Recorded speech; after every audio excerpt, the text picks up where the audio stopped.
الحمد لله رب العالمين وصلى الله وسلم وبارك على نبينا محمد وعلى آله وصحبه أجمعين. ما بعد، أيها الأحبة في الله، waxaan ku jirnaa bishii Shacbaan ee ka horeysay bisha Ramadaan. waqti walba iyo xilli walbana wuxuu leeyahay cibaadaad munaasab ah oo nabigeena salawaatu rabbi wa salaam alayhi ka sugan, ama si guud ama si gaar ah.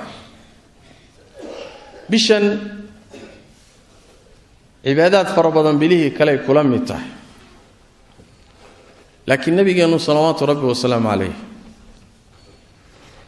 waxa uu si gooniye ugu khaas yeeli jiray inuu soonka badiyo, bishan inuu soonkeeda badiyo. Aisha waxay leedahay radiyallahu ta'ala anhuma,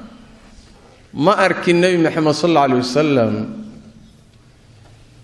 oo bisha Shacbaan soonka uu soomayo bil kale soomaya ma arkin. soonka ugu badan ee sunnaha ah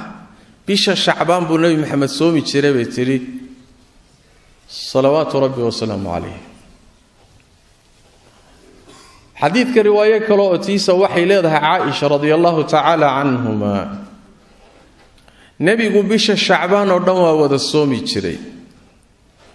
riwaayo kalena waxay leedahay Shacbaan oo dhan buu soomi jiray in yar mooyee, wax yar ayuu afuri jiray, inteeda badanna waa soomi jiray nabigu sallallahu alayhi wasallam.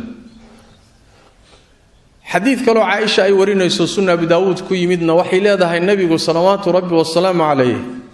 bisha uu ugu jecel yahay inuu soomo Shacbaan bay ahaan jirtay. soonka uu soomo yahay bisha Shacbaanna wuxuu ku xiriirin jiray soonka bisha Ramadaan. caaday u ahayd nabi Muhammad salawaatu rabbi wa salaam alayhi. marka waxa haboon bishan in la badiyo soonka,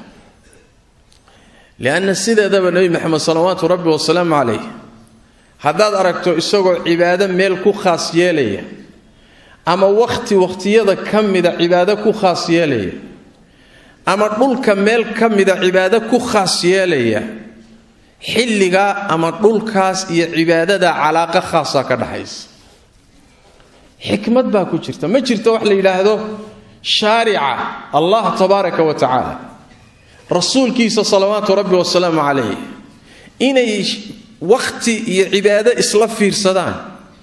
أما مال يبقع عبادة إسلاف في رصدان وإسكت عضو. حكمة الآن ما شرط،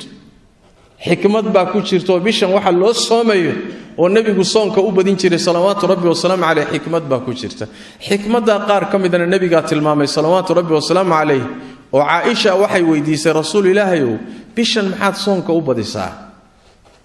wuxuu nabigu yiri sallallahu alayhi wasallam bishani waa bil ay dadku moog yihiin oo halmaansan yihiin ilaahay cibaadadiisa. laba bilood bay u dhaxaysaa. bisha Rajab leeyda oo ashhurul hurumka kamida, afarta bilood ee xurmada leh goonida ah bay kamid tahay, iyo bisha Ramadaan oo bishii soonka iyo cibaadaadka ah. labada bilood oo bilaha xurmada leh kamid tahay, midna ay bishii Ramadaan ba tahay. labada bilood bay u dhaxaysaa, dhexday ka baxdaa. marka dadka badankood iyagoo moog oon kaba warhaynin oo cibaadada Ilaahay iyo taacadiisa halmaansan bay bishu dhaaftaa. sidaas daraadeed baan soonkeeda u badinayaa buu nabigu yiri salawaatu rabbi wa salaam alayhi. maxay tilmaamaysaa waqtiga ay dadku cibaadaadka Ilaahay moog yihiin ama ka hurdaan ama ka sii jeedaan, xilligaasoo kale ruuxa cibaadada Ilaahay ku mashquulo adoomada khilaafa oo ghaflada ay ku jiraan garab mara, wuxuu leeyahay mudnaan khaas u leeyahay, ajir siyaada abu leeyahay.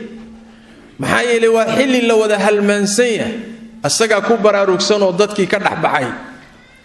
waa mid keentay nusuus fara badan inay ku timaado oo meelo kala gedisan ku timid. ruuxa xilliga noocaas oo kala ah cibaadada ilaahay tabaaraka wa tacaala in ajir siyaada la siiyo mudnaan khaasana nabigu siiyo salawaatu rabbi wa salaamu alayhi waxa kamida maalan asbaabta jannada lagu galo nabigu wuxuu kamid dhigay salawaatu rabbi wa salaamu alayhi dadku markay hurdaan habeenkii oo cid ilaahay xusaysaba ay yar tahay intaad hurdada ka soo kacdo inaad ilaahay xusto asbaabta jannada lagu galaa laga mid dhigay laana waa xilli dadku ay halmaansan yihiin waxa kamida maalan nabigeenu salawaatu rabbi wa salaamu alayhi wuxuu tilmaamay al-ibadatu fil harji ka hijratin ilayya markay fitna dhacdo way dadku islaynayaan oo kuraas iyo adduunyo iyo jago iyo dhul iyo balaayo la isku laynayo la mashquulo ilaahay cibaadadiisa iyo khayrkana laga kala tago la halmaamo adoonka xilliga cibaadaysanaya ee cibaadada ilaahay ku mashquulsan wuxuu la mid yahay nabiga sallallahu alayhi wasallam sidii mid aniga ii soo hijrooday oo kale leesh laana waa xilli dadkii ay aafa iyo balaayo gashay fasaadeen inta cibaadada ilaahay ku baraarugsanna ay yar tahay وهكذا النصوص فربضان باكو إيمانيسا حلقا ليس هالمامو ضدكو سيحدان عبادة موجهين إن عبادة اللغو مشغولو أجر سيادة بيلاده تاوى قدب كوكوبادو النبي كوحي صلى الله عليه وسلم صونك بشان بدين تو بدين شري إلا الله بادي وحي النبي كوحي صلى الله عليه وسلم وحي بشاني وبشا أعماشا كورلوسي قادو الضومد وحي سمينيين سنتك طاعاتك خيراتك وحي اللي سميني با كور لغيا او كور لو سي قادا ساس دراديد waxaan jeclahay anigoo sooman in amalkayga la sii qaado ayadana waa sabab kale nabigu ku tilmaamay salawaatu rabbi wa salaamu alayhi macnaha inoo soo baxay waxa weey nabigeena si aan ugu dayano salawaatu rabbi wa salaamu alayhi bishan cidii kari karta soonkeeda habadiso hadiyigi nabigeena way salawaatu rabbi wa salaamu alayhi dariiqiisii arinta labaad ee baraarujinta mudani waxay tahay bishan markay ay kala baranto habeenka niska ay tahay waxa dhacda arin weyn arin ajiib ah xagga rabbi ka timi tabaaraka wa taala maxay tahay arintaas wuxuu nabigu yiri salawaatu rabbi wa salaamu alayhi habeenka bisha shacbaan ay kala baranto nis noqoto habeenkaas allah baa wuxuu daalacdaa adoomadiisa dhamaantood intuu abuurtay oo dhan buu daalacdaa markuu daalacda kadibna wuxuu u dambi dhaafaa dhamaantood dambigooda waa saamaxa illa laba ruux mooyee ruux mushrik ah oo ilaahay iyo adoomadiisa ka dhaxaysiiyay wixii ilaahay gooni u lahaa xaqi alla gooni u lahaa oo cibaadadiisa ah oo tawxiidkiisa oo kaliyeelidiisa ah ninkii wadaajin galay oo ilaahay iyo adoomadiisa ka dhaxaysiiyay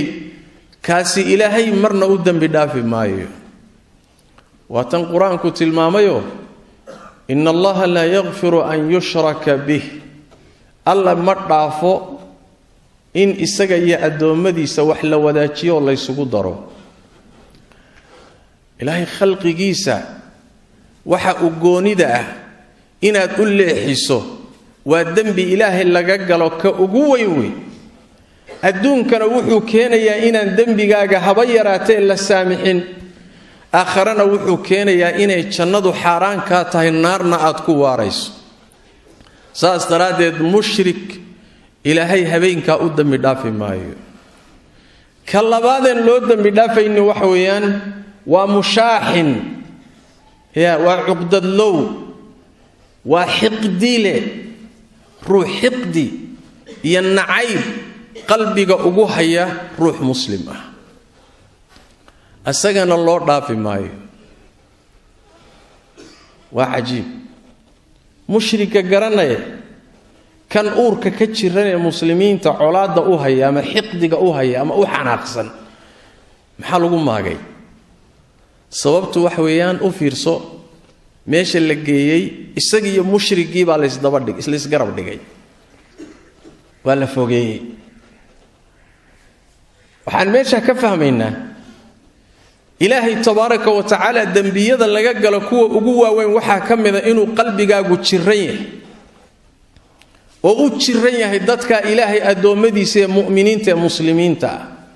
waad nacab tahay xiqdi baad u haysaa xasad baa kugu jira nacayb baa kugu jira waa wixii ilaahay diiday tabaaraka wa tacaala meesha kaliyana ma ahe munaasabaad fara badan xiqdiga iyo calool xumada kugu jirteed muslimka u hayso waxay keenaysaa meelo fara badan inaad ilaahay naxariistiisa ka qado dambi dhaafkiisa ka qado halis u gasho rabbi cadaabkiisa iyo xuquubadiisa tabaaraka wa tacaala waxa nabigeena ka sugan salawaatu rabbi wa salaamu alayhi inuu yiri maalin kasto oo khamiisa iyo maalin kasto isniin ah acmaasha adoomada kor loo qaadaa ilaahay baa acmaasha loo geeyaa markaas ilaahay wuxuu u dambi dhaafaa cid kasto adoomadiisa ka mid illa cid mushrigo ilaahay adoomadiisa xaqi alle ka dhaxaysiiyay mooyee yaa kale nin kalaas isagana aan loo dhaafaynin oo maalinkaas isagana aan khamiista iyo jumcada marka acmaasha la qaaday aan loo dambi dhaafayn waa kee wuxuu nabigu sallallahu alayhi wasallam waa ruuxa isaga iyo walaalkiisa muslimka ay ka dhaxaysa shaxnaa xiqdi uu ka dhaxeeyo alla wuxuu leeyahay tabaaraka wa tacaala labadan xiqdiga iyo xumaanta isu haya dibdhiga arrinkooda u kaadiya ilaa ay ka soo heshiiyaan meelo badan baad qadi marka lianna ilaahay tabaaraka wa tacaala wuxuu ugu jecel yahay acmaasha wuxuu ugu jecel yahay waxaa ka mid ah in qalbigaagu saliim yahay qalbigaagu fayow yahay qalbigaagu xaadhan yahay dadka muslimiinta wada jecesha xumaan aadan qalbiga ugu haynin qalbigaagu inuu u fayow yahay nabigeenna salawaatu rabbi wa salaamu calayh ayaa waxaa la weydiiyey dadka yaa ugu fadli badan rasuul ilaahayow wuxuu nabigu yiri sallallahu alayhi wasallam ruux kasta oo mahmuumul qalbi asaduqul lisaan qalbigiisu mahmuum yahay carabkiisuna run badan yahay waxay yiraahdeen garanay midka carabkiisu run badan yahay qalbigiisa mahmuuma maxaa laga wadaa maana fahminan oo cadde wuxuu nabigu yiri sallallahu alayhi wasallam waxa laga wadaa huwa at-taqiyyun naqiy wa midka qalbigiisa alla ka cabsi ku jiro qalbigiisuna daahir yahay oo nadiif yahay waa sii wada nabiga sallallahu alayhi wasallam wuxuu yiri waa midka qalbigiisa aan dambi ku jirin gardarro iyo xadgudub iyo dulmi ku jirin dhilli iyo khayaana ayna ku jirin xasad uusan qalbigiisa ku jirin kaasa ilaahay adoomada ilaahay ugu fadli badan uguna jecel yahay saas daraadeed hadaad qalbiga xumaan ku hayso xaaladahaasi iyo waqtiyadaasi munaasabka qiimaha badan ee laysa saamaxaya waa laga reebi waad ka hadhaysaa waa inaad marka qalbigaaga nadiifiso oo aad daahiriso oo aad ka dhigto qalbi saliim oo fayow nabigeena salawaatu rabbi wa salaamu calayh saddex bari oo isku xigtay buu saxaabadiisa uu la fadhiyo wuxuu ku yiri waxa idin soo gali doona nin ahlu janna ah saddexdii bari ba hal nin baa soo galay ninkii haday daba galeen saxaabadu ay fiiriyeen war ninkan saddex bari janna looga marqaati kacay xaalkiisu muxuu ah haday raadiyeen waxa cadaatay ninkaasi cibaado badan oo uu ragga la dheer yahay ma jirin soom badan iyo salaad badan iyo cibaadaad oo saxaabada kale la dheer yahay ma soo bixin laakiin maxaa la helay waxa la helay oo uu sheegay hal habeen ama seexanin anigoo qalbigayga ruux muslima xumaan ugu haya waa midda uu meesha ku gaadhay waay sidaas daraadeed hadaad ilaahay dambi dhaafkiisa rabto iyo acmaashaada in meel fiican la geeyo qalbigaaga ka shaqeeyo hagaaji xiqdiga iyo xasadka iyo xumaanta iska saaro iska nadiif Allah tabaaraka wa ta'ala mu'miniinta markuu tilmaamay saddex qaybood buu ka dhigay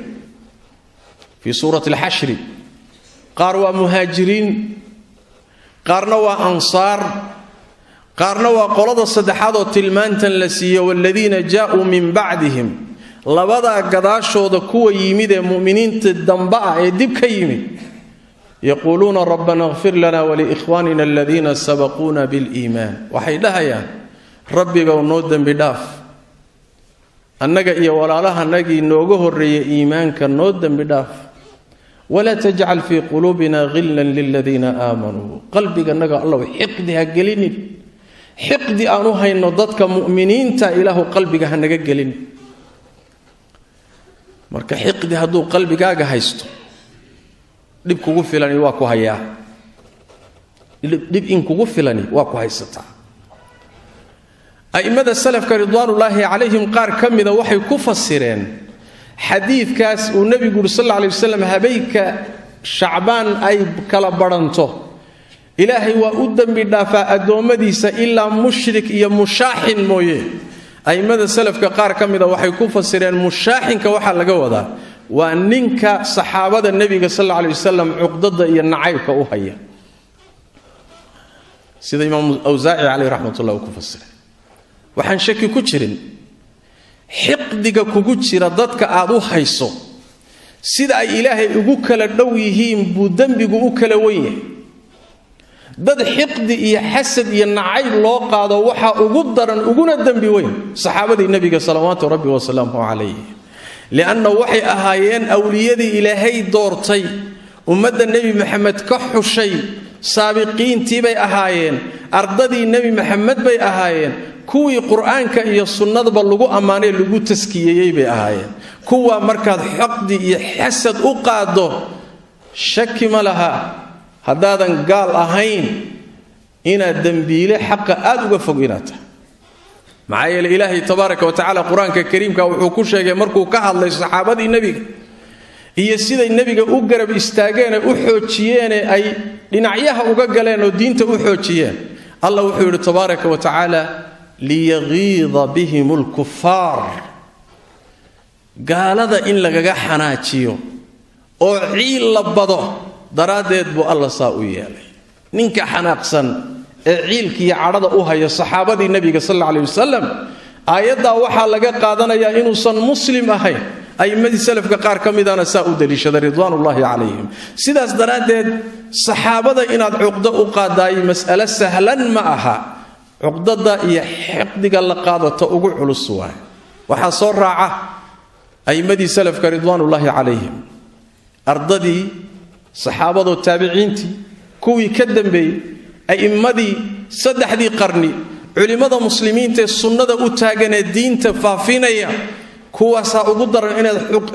xiqdi iyo cuqdad u qaado dadka kale muslimiinta guud ahaan ayaguna waa soo galayaan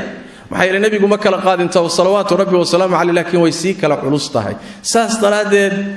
xiqdiga shiicada iyo raafidadu عيدا أي صحابة النبي عايان حقدك أي قبان علاده أي قبان نعيبك أي قبان أيجي أنت الرعسنبا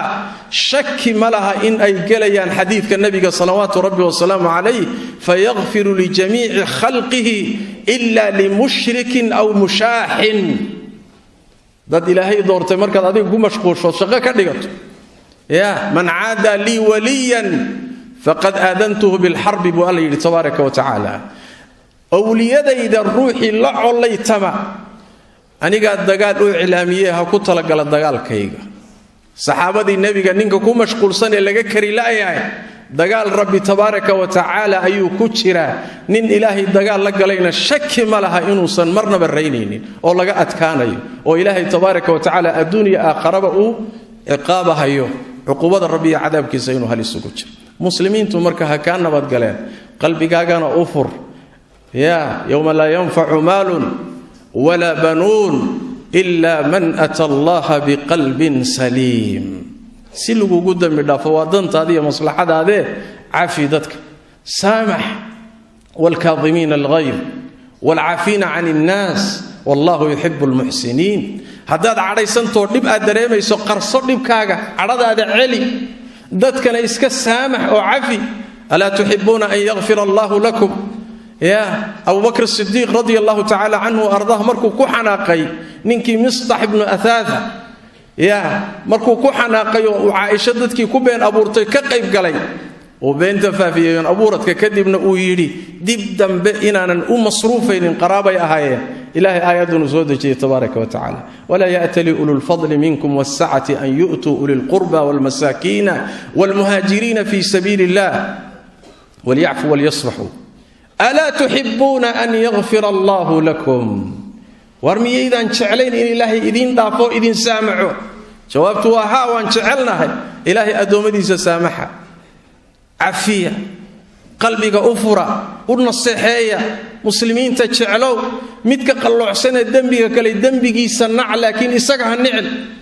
يا دنبك يأهواذا يحمانتا لفتيذا لنعا لكن شخصك مسلم كان لمنعه لما نكهضه لفيه سوى الروح مسلم عاصبها هذا سيداس درادد دنها الدنيا دقالك كساب سني ميلكو قين ماي حقابا إذن دحمري صح هذه الشحناقة أضوها يسويها الروحاني يعني فكر كأوحا بارسيني باوحو فكر خربا دين أهم بعد هجرته وحو وتي مبدئ إيسا خلدا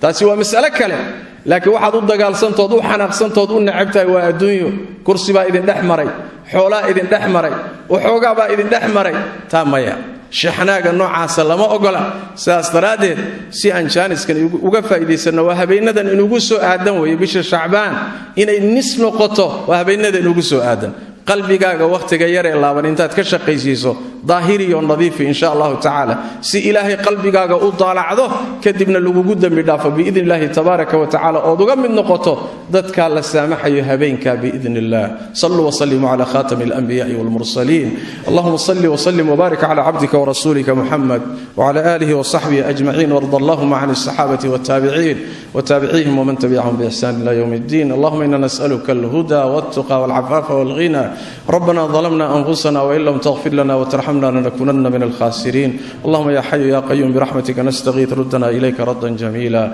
اللهم اغفر للمسلمين والمسلمات والمؤمنين والمؤمنات الأحياء منهم والأموات برحمتك يا أرحم الراحمين اللهم إنا نسألك الفردوس الأعلى وما قرب إليها من قول وعمل ونعوذ بك من النار وما قرب إليها من قول وعمل وسبحانك اللهم بحمدك نشهد أن لا إله إلا أنت نستغفرك ونتوب إليك